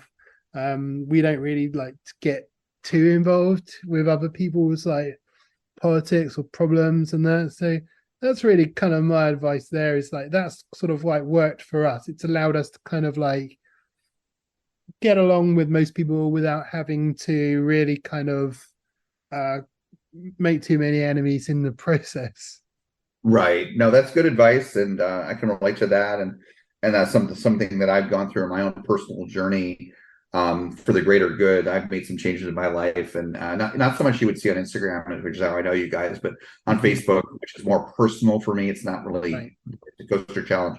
Getting involved in political discussions and posts, and I decided to just retire from that recently. It's just there are people that I know appreciate my posts, and they're probably going to start messaging me soon saying, hey, how come you're not, and I'll tell them what I'm telling you and sharing with listeners. And I've shared a little bit about this recently in our 100th episode, but I realized that I can have much more of a positive influence as a part of the mission of Coaster Challenge and what we're doing here and how passionate we are. I mean, I literally, myself, David, Kim, Michael, all of us that are involved with this show, not only are we not paid for what we're doing when we put our own money in, but we are donating hours per week of our time that we could be doing other things. And we do that because we believe in the mission of what we're doing with this podcast and with the Coaster Challenge Network, and with Kim, with Trimming for Coasters, and other things that we're going to be working on in the future. Just trying to help people live better lives centered around the parks. And so, I have kind of transitioned my social media to be, not just about parks, but just focusing on positive, or less controversial things. And I've been doing that now for a couple of few weeks, and I'm very happy about it. I kind of feel a lot calmer in my life, and in social media, and less time on social media, and it's just like it's chill, and I like it. So and because of the podcast is why I'm doing that, and so it's how the podcast has impacted me in a positive way, and the Coaster Challenge in general. So so I can appreciate that you guys kind of stay away from those things and just try to keep positive. That's we like the positive stuff. We like to share stuff that's positive from the parks. When we go around, we see stuff that kind of makes us question, like, why is this park doing that or this, or things that are broken or tatty looking, and we see it all. Of course we do. These places aren't perfect, but we don't feel the need to sort of like pick holes in it and like really like highlight that side of things. Just try and show the good stuff, I guess. And I do the same thing, here, because I go to media events and just the parks in general, and I generally will only post the positive things. I mean, this is not just the parks, in life in general. You're starting to date someone new, a new friend, a new job. You can find negative things. You can find negative in pretty much anything. And you can just choose to focus on that stuff, and you're going to have a very sad life if you do that. If you do a lot of that, I should say. But on the other hand, you could look for the positives in that person you're dating, in that new job, in that whatever. and focus on those positive things. Not to say ignore all the negative things, but focus more on the positive. And by doing that, you're going to have a much better, happier life, because nothing is perfect. No park is perfect. No ride is perfect. It's just try to see what's enjoyable and focus on that. So, and I love that you guys do that. Yeah. So yeah. Well, thank you, Mike. And the last thing we'd like to do, we do with all of our guests, and especially with guests like yourselves that have your own channel and everything. We've been talking about it, and people probably figure it out just from the name, but I would love for you to share however people can find you guys, your social media, your YouTube, your TikTok, website, whatever you have. Please share away how people can find you. Sure, yeah. So you can find us on Instagram. We are Ride on Orlando. That's just search for that. You can find us. We're also on YouTube, also Ride on Orlando. If you can't remember that, you can go to our website, which is rideonorlando.com, and we've got links to both of those from there, which will just drop you straight into them. We're looking forward to another busy summer of traveling. Dubai, Coaster Stock, probably a bunch of other stuff which we haven't yet sorted out. We're looking forward to Pipeline opening and all the other cool stuff that's coming this summer, and we're going to be sharing as much of it as we can. So hopefully, drop us a comment or a message on Instagram or YouTube and let us know if you're following along, and we'd love to hear from you. Awesome. Well, thank you, Mike. And a lot of good things to look forward to. A couple of those things, I'll be looking forward to as well. Pipeline and Coaster Stock. Look forward to seeing you guys and many other friends at Coaster Stock. And it's supposed to be, I've heard it's one of the best events out there. I'm so excited. One of the best parks in the world. So yeah, a lot of good stuff coming. And I look forward to seeing your social media, especially with your forthcoming trip to the Middle East and the wonderful things that are there. I'm looking forward to seeing that. So, and thank you for taking the time, and thanks to Danielle. I know she's not here right now. Thank her. When you see her tomorrow. She'll be sad that she missed the end of it, but I say, kind of like she had to grab some sleep. Yeah, hopefully the marathon goes well and all that. And thanks for your time. And you, thanks. If you enjoyed today's episode, be sure to like and subscribe wherever you get your podcast. If you want to see more of us, we upload every Friday. Be sure to like us on Facebook, Instagram, Twitter, and YouTube, all at Coaster Challenge. Links are in the description below. Thanks for joining us here today.